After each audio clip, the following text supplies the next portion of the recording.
I've probably had this song suggested to me more than any other, really, to have a look at. Probably not that surprising. It's obviously a phenomenal song, amazing songwriters, of course, Elton John and Bernie Taupin. The interesting thing is it doesn't start, in terms of chord progressions, it's not that mind-blowing to begin with. I mean, it's fairly kind of prominentary, right? When are you going to land?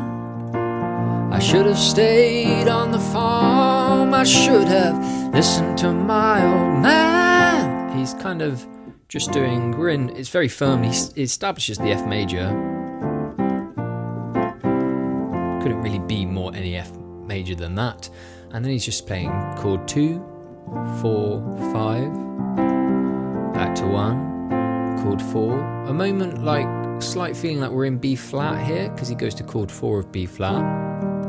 A cheeky little back to 5 dominant to get us back to the home chord of F. So, nothing that particularly interesting about that chord progression. I would argue the really interesting thing that's going on is the melody, of course. Stunning melody. No, you can't hold me forever. And then the melody combination with the lyrics, something not heard really up to this point before. Really, really cool.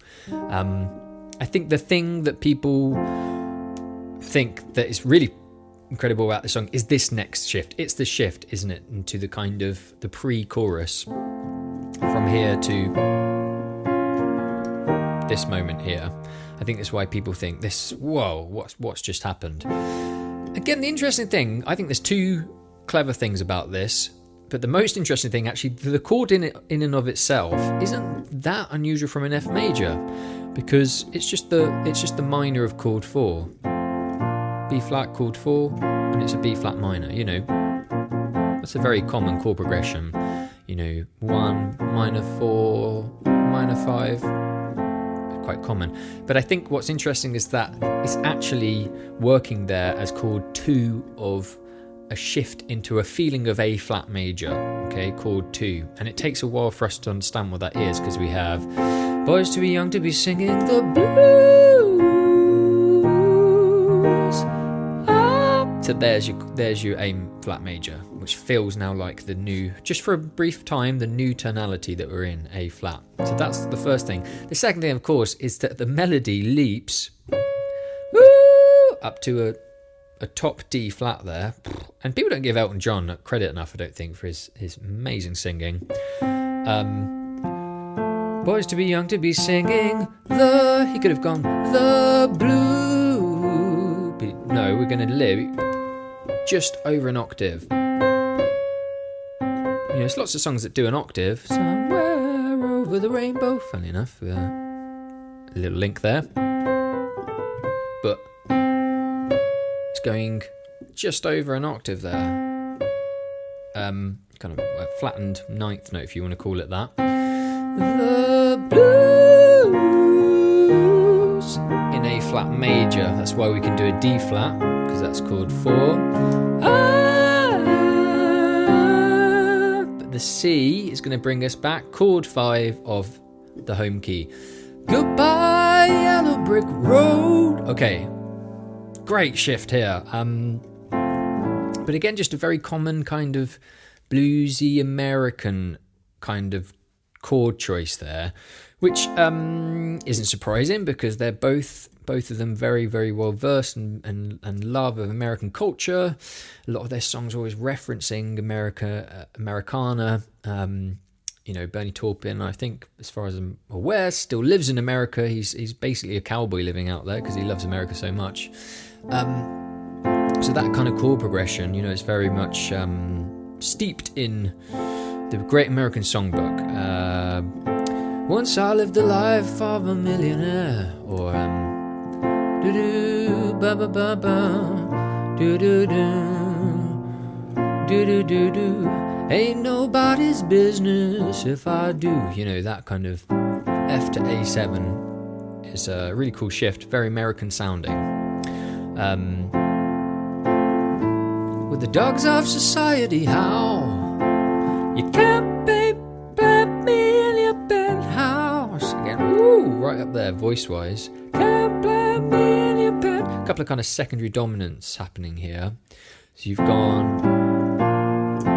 a secondary dominant to a G minor, and there's the dominant back to the F. Now, I think this is actually the most astonishing part of the song, this bit. Back to the howling old owl in the woods, hunting the horny-backed toad, or toad, as he says. I don't know why he says it like that. Toad. That D flat is phenomenal, really. Because remember, that D flat has been borrowed from that kind of momentary A flat shift. And if you think about it, the reference of this song, the metaphor that Bernie Taupin is using here is something that's beyond the yellow brick road, beyond that, the curtain that the wizard is hiding behind, however you want to think of that. So that shift of tonality, I don't think Elton John is sort of consciously doing that. He's just following his instinct, but I think it's those two worlds that he's jumping in between. And of course, it's on the word toad. Can you think of any other song that would use lyrics like back to the howling old owl in the woods, hunting the horny back toad? I mean, it's just really weird and peculiar. And I think that that's the magic between these two, isn't it? That he writes these lyrics that are almost, they're not, I don't think what a traditional songwriter would write if they were singing along. They wouldn't start saying hunting the horny back toad. It's quite a mouthful. It's almost like sort of, if you write it on a page, like not that great poetry, but when you match it with Elton John's astonishing melody here, da, da, da, da, da. It's like kind of arpeggio going down and then another arpeggio, lovely pattern here. Great. Brilliant. With the words, back to the howling old owl in the woods, hunting the horny-backed toad. Don't know why he says that. Oh, I've finally sighted my future lies beyond the yellow brick. Does he do that? Of course not, because the words aren't. I finally started my future lies with my feet up back at home. No, beyond the yellow brick road, pushing you back into that weird, magical, technicolor world for a brief second. There we go. Lots of people suggested that one. I mean, it is, of course, an absolutely astonishing chord progression, but really, again, I think the lyrics and the melody is what is catapulting that song into a whole new league of its own, and those songwriters into history as some of the best of all time. I think I might do a whole episode on Elton John and Bernie Taupin as part of my Learn from the Master series, which I've just released. If you want to check that out, click the link in my bio. If you've got any more suggestions, please do keep them coming. I really, really enjoy interacting with you all and geeking out a little bit on our favourite songs. See you at the next one.